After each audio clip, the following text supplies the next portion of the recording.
सामने लिखा हुआ मिलेगा। सबसे पहले आया देखिए यहाँ पे सेक्शन ए, और सेक्शन ए में रहेंगे आपके 20 मार्क्स का 20 मल्टीपल चॉइस क्वेश्चन। बोला है कि क्वेश्चन नंबर 1 से लेकर अगर 3 तक सॉल्व करना है आपको, तो बोला है कि read the following passage carefully and answer the question that follow choosing the correct option. कह रहा है कि पैसेज दिया गया, पैसेज को पढ़िए, और पैसेज के नीचे मेरे प्यारे बच्चों 3 प्रश्न है जो कि 1 मार्क्स के हिसाब से आपको 3 नंबर मिलेंगे। ठीक है, तो चलिए पैसेज पढ़ते हैं हम लोग। देखिए पैसेज यहां से स्टार्ट है, यह पैसेज दिया हुआ है, यहां से लेकर यहां तक पैसेज दिया है। तो पैसेज को आप लोग एक बार अच्छे से पढ़ लेना। जब पैसेज को आप पढ़ लोगे तो इसके नीचे क्वेश्चन आपको देखने को मिलेगा। क्वेश्चन नंबर 1 इसमें बोला है कि हु वाज सुभाष चंद्र बोस। ठीक है, तो मतलब कि हु वाज सुभाष चंद्र बोस, सुभाष चंद्र बोस कौन थे? तो जब पैसेज में आप पढ़ोगे पहली लाइन, तो देखिए लिखा है कि Subhash Chandra Bose was the great leader of India. Subhash Chandra Bose एक महान नेता थे भारत के। तो मेरे प्यारे, जो देखिए इसमें a great scientist, a great artist, a great leader मिल गया, मतलब सी वाला इसका बिल्कुल करेक्ट आंसर हो जाएगा। अ ग्रेट लीडर मतलब सुभाष चंद्र बोस जो थे एक महान नेता थे।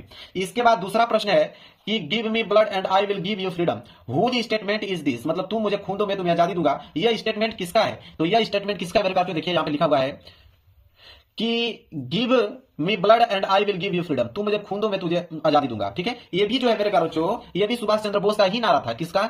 सुभाष चंद्र बोस का ही नारा था। ठीक है, कि तुम मुझे खून दो मैं तुम्हें आजादी दूंगा। तो इसका भी बी वाला ही सही होगा। इसके बाद तीसरा है कि Indian national army was organise by, मतलब जो इंडियन नेशनल आर्मी था उसको कौन ऑर्गेनाइज किए थे? तो वही किए थे Subhash Chandra Bose ji. Indian national army को ऑर्गेनाइज किए थे सुभाष चंद्र बोस जी। सी वाला जो है बिल्कुल राइट आंसर हो जाएगा। इसके बाद बोला है क्वेश्चन नंबर 4 से लेके 8 तक जवाब देना है। तो बोला है कि choose the correct option to answer the following. देखिए 5 क्वेश्चन है 5 नंबर का। ठीक है, बोला है क्वेश्चन नंबर 4 यहाँ पे कि the vice leader and politician, यहाँ पे भरना है एसिनेटेड। अब यहाँ पे क्या भरा जाएगा? आर भरा जाएगा कि हैव बीन, कि हैज बीन, कि हैव हैड बीन। अब मेरे प्यारे बच्चों यहाँ बोला है कि the vice leader and politician. देखिए वाइस लीडर एंड पॉलिटिशियन के आगे किसका प्रयोग किया गया? द का प्रयोग किया गया है। द दर्शा रहा है कि यह सिंगुलर है, तो यहाँ पे हमें सिंगुलर वर्ब का प्रयोग करना पड़ेगा। तो सिंगुलर वर्ब मेरे प्यारे हैज बीन होता है। ठीक है, क्योंकि आर भी आपका प्लूरल हो जाएगा, हैव भी प्लूरल हो जाएगा, हैव भी प्लूरल हो जाएगा। सिंगुलर का प्रयोग करना है मेरे प्यारे बच्चों, इसलिए यहाँ पे क्या हो जाएगा? Has been. क्योंकि यहाँ पे जो नाउन है मेरे प्यारे बच्चों, ठीक है, तो नाउन के आगे यहाँ पे द का प्रयोग किया गया है, जो कि यह दर्शा रहा है कि वो सिंगुलर है। तो इसलिए हम लोग यहाँ पे भी सिंगुलर वर्ब का प्रयोग करेंगे। इसके बाद देखिए 5वां प्रश्न क्या बोला है कि आई वांट टू बाई, यहाँ भरना है लैपटॉप कंप्यूटर नेक्स्ट वीक। मतलब मैं आई वांट टू बाई, मैं खरीदना चाहता हूँ लैपटॉप। लैपटॉप का मतलब इसमें क्या भरा जाएगा? और लैपटॉप, मतलब यहाँ पे ए का प्रयोग होगा। ए लैपटॉप कंप्यूटर नेक्स्ट वीक, मतलब मैं खरीदना चाहता हूँ एक लैपटॉप अगले सप्ताह। ठीक है, क्लियर है? चलिए इसके बाद इसमें ए भरा जाएगा, तो इसलिए ए वाला जो है बिल्कुल राइट आंसर हो जाएगा। क्वेश्चन नंबर 6 है कि दो flowers are very beautiful, how much do they cost. अब देखिए ब्यूटीफुल के नीचे अंडरलाइन किया गया है, बताना है कि ब्यूटीफुल है क्या? एडजेक्टिव है कि वर्ब है कि नाउन है कि एडवर्ब। देखिए जो नाउन और प्रोनाउन की विशेषता होता है उसे एडजेक्टिव कहते हैं। तो यहाँ फ्लावर क्या है? फ्लावर यहाँ पे नाउन है, तो फ्लावर यहाँ पे नाउन है, और इसी का विशेषता बता रहा है कि फूल जो है बहुत सुंदर है। तो नाउन का विशेषता बता रहा है ब्यूटीफुल, इसलिए ब्यूटीफुल क्या कहलाएगा? एडजेक्टिव कहलाएगा। तो ए वाला जो है इसका बिल्कुल करेक्ट आंसर हो जाएगा।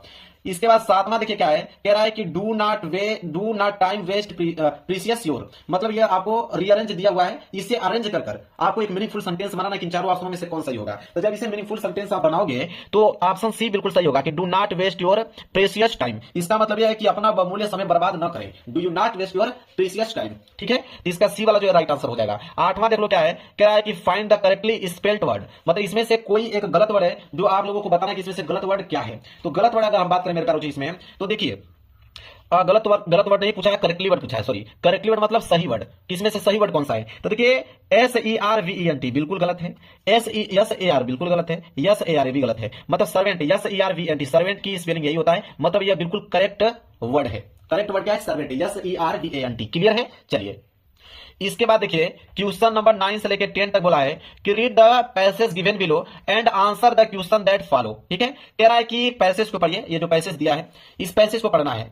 पैसेज को पढ़ने के बाद इसी पैसेज में से इस आंसर का जवाब, मतलब इस क्वेश्चन का जवाब देना है। तो पैसेज पहले बार पढ़ लीजिएगा। पैसेज जब आप पढ़ लेंगे तो क्वेश्चन नंबर 9 पूछा है कि the freedom of the black people of his country was. तो आप देखिए यहाँ पे लिखा है कि आई सा that it was not just my freedom that was करटेल्ड। तो करटेल्ड मिल गया, बिल्कुल मिल गया। सी वाला ऑप्शन जो है बिल्कुल राइट आंसर हो जाएगा। आगे बढ़ते हैं, प्रश्न 10वां देख लीजिए क्या दिया हुआ है कि the author felt the greater hunger for. तो the author felt the greater hunger for, ठीक है, इसका क्या होगा? तो इसका सही हो जाएगा मेरे प्यारे बच्चों कि द फ्रीडम। देखिए लिखा हुआ है यहाँ पे, मैं दिखा देता हूं आप लोगों को। देखिए लिखा है यहाँ पे ना कि the greater hunger for freedom of my people. ठीक है, तो इसका राइट आंसर हो जाएगा कि the freedom of his people. B वाला जो है बिल्कुल करेक्ट है, इसका आंसर हो जाएगा। इसके बाद क्वेश्चन नंबर 11 से लेकर 13 तक दिया है, आप तैयार कर लो। यकीन मानिए मेरे पास, क्योंकि आपके 70 में 65 नंबर कहीं नहीं गए इस पेपर से। इसके बाद क्वेश्चन नंबर 11 से लेकर 13 तक है कि based on your understanding of the projection choose the correct option to answer the following question. देखिए 3 क्वेश्चन है, 3 नंबर मिलेगा आपका। कह रहा है क्वेश्चन नंबर यहाँ पे 11, क्वेश्चन नंबर 11 दिया हुआ है कि Lencho wish in the morning for, मतलब लेंचो जब सुबह उठा तो क्या देखा, तो लेंचो जब सुबह उठा तो महसूस किया कि रेन हो रही थी, वर्षा हो रही थी। ठीक है, इसके बाद क्वेश्चन नंबर 12, क्वेश्चन नंबर 12 है कि the inauguration was taking place in, ठीक है, the inauguration was taking place in, तो इसका हो जाएगा कि the lovely sandstone amphitheatre, C वाला जो है बिल्कुल करेक्ट आंसर इसका हो जाएगा। इसके बाद क्वेश्चन नंबर 13 है कि सी नेम्ड हर डायरी किट्टी एज, तो मतलब सी नेम्ड हर डायरी किट्टी एज, तो मेरे प्यारे बच्चों कि हर डायरी वाज हर फ्रेंड, ठीक है, हर डायरी मतलब हर एक डायरी मतलब उसकी क्या थी, फ्रेंड थी, दोस्त थी। ठीक है, उसके अलावा उसका कोई दोस्त नहीं था, इसलिए डायरी को ही उसने अपना मित्र बना लिया। इसके बाद क्वेश्चन नंबर 14 से लेकर 15 तक जवाब देना है, तो बोला कि read the following straight and answer the question that follow, मतलब 2 नंबर मिलेगा। स्ट्रेट दिया हुआ मेरे प्यारे बच्चों कि स्ट्रेट को पढ़िए कि has given my heart a change of mood and save some part, इधर भी दिया, दिखाता हूं आप लोगों को, एक लाइन इधर है कि of a day I had read. अब इस स्टेप को पढ़ने के बाद इसके नीचे क्वेश्चन नंबर 14 और क्वेश्चन नंबर 15 दिया है। ठीक है, क्वेश्चन नंबर 14 बोला है कि the crow has change the mood off the poet by. ठीक है, तो मेरे प्यारे बच्चों इसका हो जाएगा आपका कि saying the snow from the tree, C वाला ऑप्शन जो होगा बिल्कुल इसका करेक्ट आंसर हो जाएगा। बोला है कि the poet is trying to suggest that, तो इसका हो जाएगा आपका कि small things bring big change in life, A वाला जो इसका करेक्ट आंसर हो जाएगा। आगे बढ़ते हैं, क्वेश्चन नंबर 16 से लेकर 20 तक दिया है कि based on your understanding of the lesson in the book footprint without feet choose the correct option to answer the following question. अब देखिए 5 क्वेश्चन है, आपको 5 नंबर मिलेगा 1 1 मार्क्स के हिसाब से। क्वेश्चन नंबर देखिए यहाँ पे 16, जो लोग चैप्टर पढ़ेंगे उनको अच्छे तरीके से मालूम होगा कि ट्रिकीज एक्चुअल प्रॉब्लम वाज, मतलब ट्रिकी की एक्चुअल प्रॉब्लम क्या थी, तो उसकी प्रॉब्लम ये थी कि vomiting because of excess food, जब वो ज्यादा भोजन कर लेता था तो उसे उल्टी आ जाती थी। क्लियर है। इसके बाद क्वेश्चन नंबर 17 देख लीजिए क्या है। क्वेश्चन नंबर 17 है कि Hari wanted to win over the confidence of Anil because, ठीक है, तो मेरे प्यारों इसका राइट आंसर हो जाएगा आपका कि he was planning to cheat the young man, मतलब कि जब वो यंग मैन को चीट करता था तो वह प्लानिंग करता था आगे से ही, इसलिए इसका डी वाला जो है बिल्कुल राइट आंसर हो जाएगा।